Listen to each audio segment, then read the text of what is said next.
Jóvenes, espero estén pasando bien en compañía de sus familiares.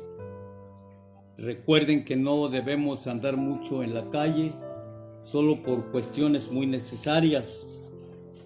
En la sesión anterior hablamos un poco acerca de los orígenes del teatro en Grecia. Vamos a continuar con esta historia del teatro para ver los aspectos principales que componen la obra dramática. Después de Grecia, la obra dramática surge en Roma, donde los principales representantes fueron Terencio, Séneca y Plauto.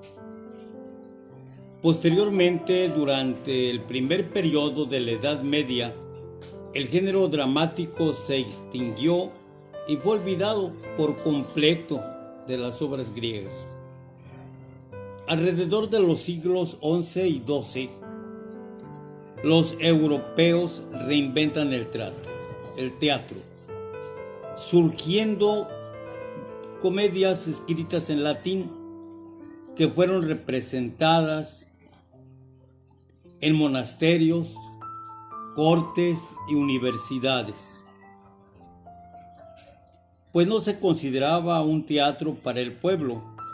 Este surgió en las iglesias y consistió en la dramatización de ciertas escenas del Evangelio. Dichas representaciones escritas en lengua vulgar se hacían principalmente en las tres fiestas más importantes de la liturgia, esto es, en Navidad, en la Epifanía quiere decir la visita de los Reyes Magos, y Resurrección. La primera obra teatral escrita completamente en castellano fue El auto de los Reyes Magos. Se conserva incompleta y consta de 142 versos, ya que falta la parte final, que debía mostrar la adoración de los reyes al niño Jesús. Esta representación fue escrita a fines del siglo XII o principios del siglo XIII, y como todas las de su tiempo eran anónimas. En el siglo de oro español se representaban temas de la vida cotidiana, así como asuntos extraídos de la historia o de la mitología, y se mezclaba lo trágico con lo cómico. Destacaban algunos autores como Lope de Vega con su obra Fuente Ovejuna, Tirso de Molina con El burlador de Sevilla y Pedro Calderón de la Barca con La vida es sueño. En el siglo XVIII se creó un teatro en prosa de carácter didáctico. Se retomaron aspectos, estructura y temáticas del teatro clásico griego. Una obra destacada de esta etapa es El Cid de las Niñas, del español Leandro Fernández de Moratín. Y esta obra pues no es más que una comedia en prosa, dividida en 3 actos, donde se criticaba que los padres arreglaran los matrimonios de sus hijos, la cual tuvo aceptación entre el público. En el siglo XIX se emplea de nuevo el verso y se representan las grandes pasiones y conflictos de los personajes. Un ejemplo de esto es el drama romántico titulado Don Juan Tenorio de José Zorrilla. La característica principal del siglo XX es la gran variedad de estilos, tendencias, ideologías y corrientes teatrales. En este momento aparecieron grandes figuras renovadoras tanto en la temática y dramaturgia como en los aspectos técnicos y escénicos. surgieron diferentes tipos de teatro. El teatro surrealista, el de experimentación, de compromiso social, del absurdo y demás. Los países donde se presentaron con mayor auge fueron Inglaterra y España. Vamos a hablar de los elementos del texto dramático. Ojo, pues porque posteriormente tendrán los ejercicios que llevar a cabo. Decimos que el texto dramático es el documento escrito en el que se encuentran la historia e indicaciones que se deben realizar para llevar a cabo la representación. Entre sus elementos más representativos tenemos la modalidad, las acotaciones, la historia o trama, el lenguaje artístico, el espacio, el tiempo y los personajes. La modalidad discursiva puede ser de los siguientes tipos: diálogo, que es la conversación entre dos o más personas. Es la forma de expresión básica del teatro, ya sea en prosa o en verso. El diálogo es la manera en la cual se transmite el mensaje teatral, es decir, con él se construye el mundo externo e interno de la ficción y de los personajes. Otro de los elementos del teatro son los monólogos. Es una forma discursiva en la cual el personaje está solo en el escenario, donde plantea dudas acerca de las decisiones o compromisos que tomará su debate interno. Es la expresión del pensamiento y sentimientos sin esperar respuesta. Recuerdas acontecimientos y descubre el mundo interior de personajes. En alguna ocasión, yo creo has de haber observado algún monólogo.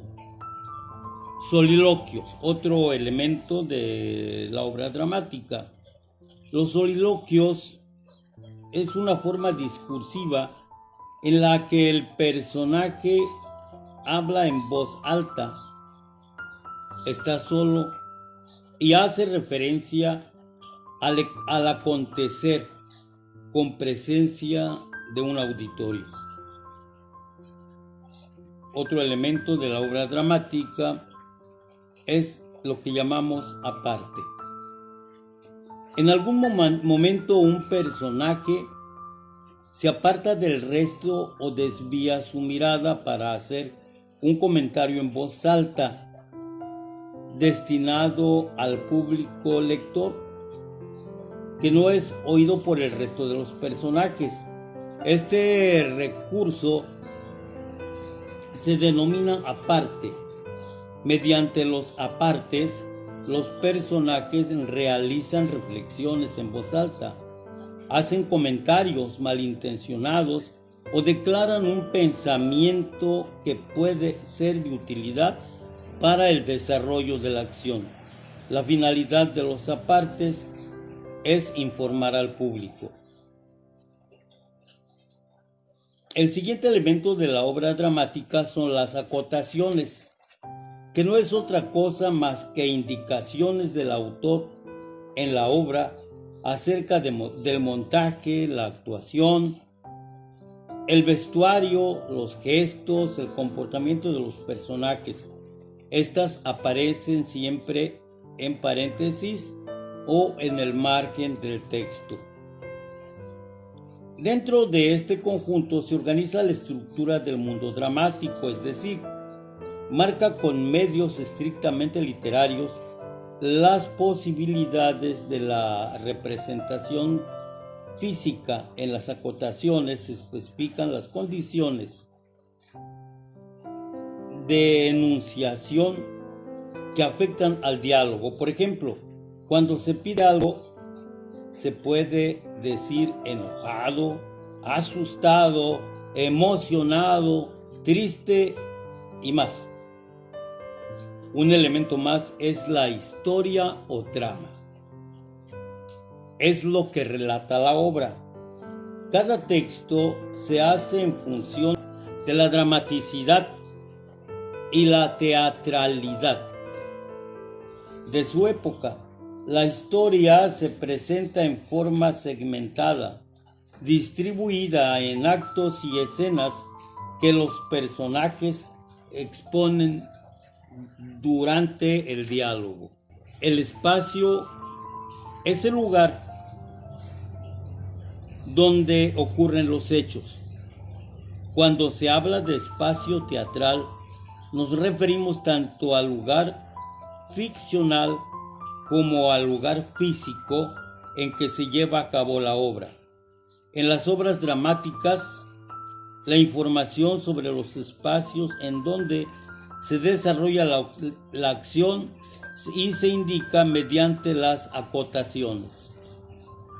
También el tiempo, el cual se clasifica en 3 tipos: época, que es la etapa histórica en la que se sitúan los hechos.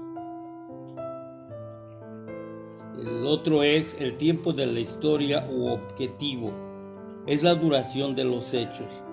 El tiempo que transcurre en el mundo dramático se puede considerar desde 2 puntos de vista. Por un lado, el tiempo total en el que supone transcurrió el conflicto, y por el otro se puede tomar en cuenta únicamente el tiempo ficticio que transcurre desde que comienzan hasta que terminan los hechos contados en la obra. Tiempo subjetivo es el tiempo que transcurre en la mente de los personajes a través de recuerdos, sueños o anticipaciones. Ahora vamos a ver al personaje. La palabra personaje proviene del término de origen griego persona, que significa máscara de actor o personaje teatral. Son cada una de las personas o seres, ya sean humanos, animales o de cualquier otra naturaleza, reales o imaginarios, que aparecen durante la obra dramática. En varios espectáculos teatrales, puestas en escena y películas, con excepción de las animadas, los personajes son protagonizadas por actores, bailarines y cantantes. Para las animaciones son títeres, actores vocales que le dan vida al personaje. De acuerdo a la importancia que tienen los personajes, estos pueden ser personaje protagonista, que es el más importante, que representa al grupo; el personaje antagonista, que se opone al protagonista; personajes secundarios son aquellos que no representan una de las dos fuerzas en conflicto, sino que se suman a una de las dos, dando su apoyo al protagonista o al antagonista. También hablamos de personajes colectivos, que son aquellos que, a pesar de ser una persona, representan a muchas otras. Es como si fuera el encarnamiento de un grupo. Por ejemplo, un representante del pueblo o de los súbditos de un rey. También hay personajes alegóricos, que constituyen la encarnación de cosas abstractas, como son personas. Evidentemente, son personajes simbólicos a los que se les dan las características de aquellas cosas a las que representan. Esto ocurre en aquellas obras donde participan personajes como la primavera, la muerte, que son representadas pues la muerte por una mujer vestida de negro. La primavera puede ser representada por una niña o una joven. Se busca que físicamente sea hermosa y se ornamenta de tal manera que produzca alegría. Los tipos de personajes, según su modificación durante el desarrollo de la acción, pueden ser estáticos. Son invariables en sus rasgos, no evolucionan, se comportan de una misma manera desde el comienzo hasta el término de la obra. También hay personajes dinámicos o evolutivos. Varían, experimentan cambios de manera conjunta con el desarrollo de la acción. Estos modifican su manera de ser.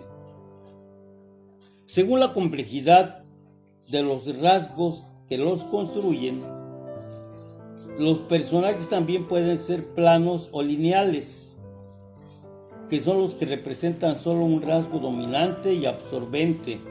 Ejemplos: la bruja mala, la princesa buena, etc. Relieve o redondos.